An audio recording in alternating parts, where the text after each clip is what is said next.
श्रद्धा murder case में आफताब के remand पर जो है अब कुछ घंटे रह गए हैं और संभव है कि आज एक बार फिर से आफताब की पॉलीग्राफी टेस्ट को जारी रखा जाए, लेकिन दिल्ली पुलिस के लिए आफताब से सच उगलवाना लगातार मुश्किल होता जा रहा है। बिल्कुल, और आफताब अब तक शातिर अपराधी की तरह दिल्ली पुलिस को बरगलाने में लगा हुआ है। वो फिल्म गजनी के किरदार गजनी की तरह दिल्ली पुलिस को चकमा दे रहा है, सीधे सवालों के ऐसे जवाब दे रहा है कि दिल्ली पुलिस कंफ्यूज हो जाए।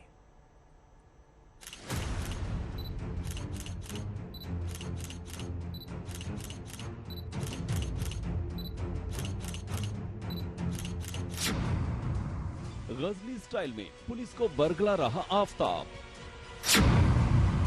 गजनी स्टाइल में केस को उलझा रहा आफताब, गजनी स्टाइल में भूलने का ड्रामा कर रहा आफताब, गजनी स्टाइल में बार बार बयान बदल रहा आफताब। गजनी का किरदार फिल्मी है, लेकिन आफताब का अपराध असली है।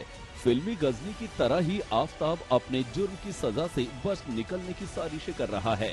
उसकी पूरी कोशिश है पुलिस को अपने बयानों के तिलिस्म में ऐसे उलझा देने की जिससे अदालत में पुलिस को उसे कातिल साबित करना नामुमकिन हो जाए। पुलिस को जिन सवालों के साफ साफ जवाब की दरकार है, वहाँ आफताब जांच एजेंसी को गोल गोल घुमाने में लगा है।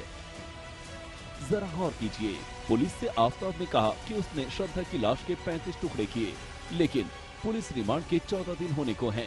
अभी तक एक टुकड़े की शिनाख्त नहीं हुई। पुलिस जांच से पता लग रहा है कि आफताब ने प्लानिंग से श्रद्धा की हत्या की, लेकिन अदालत में उसने कहा कि हिट ऑफ मोमेंट में उसने श्रद्धा का कत्ल कर दिया। 3rd डिग्री से बचने के लिए आफताब ने पुलिस के सामने हत्या का जुर्म कबूल कर लिया, लेकिन अदालत में अब तक उसने एक बार भी ये नहीं कहा है कि श्रद्धा का कातिल वही है। ऑफिशियल ऑर्डर नहीं है इस मैटर पर, तो जब हाँ ओरल सबमिशन था, जब तक वो ऑफिस ऑर्डर नहीं होगी इसकी कोई रिलेवेंसी नहीं है। कि ऑन किस ग्राउंड पे उन्होंने ये ओरल चीज बोली थी? क्या जज ने उन्हें कुछ पूछा था? जज ने पूछा था कि हाँ, आपने कुछ क्यों ऐसा हुआ? बोला सर ऐसा सिर्फ प्रोवोकेशन, मुझे बस प्रोवोकेशन के बाद फिर बात वो कुछ चेंज हो गई, बस प्रोवोकेशन एक वर्ड का यूज हुआ था। लेकिन अभी तक आफताब आप कह रहे हो कि क्राइम को एडमिट नहीं किया, एडमिशन नहीं हुआ। ऐसा कुछ एडमिट नहीं है, कोई कन्फेस नहीं किया है उसने। बस ये एक रूमर फैलाई जा रही है कि उसने कन्फेस कर लिया, ऐसा कोई कन्फेशन नहीं है। सिर्फ वर्बल कन्फेशन है?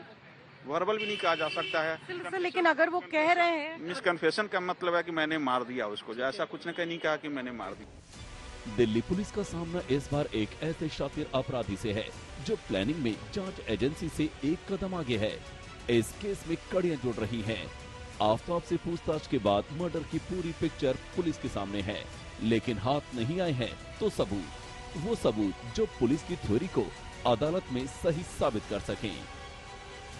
कत्ल में इस्तेमाल आरी, कत्ल में इस्तेमाल चापड़, वारदात के वक्त श्रद्धा के कपड़े, सबूतों से भरे श्रद्धा के मोबाइल।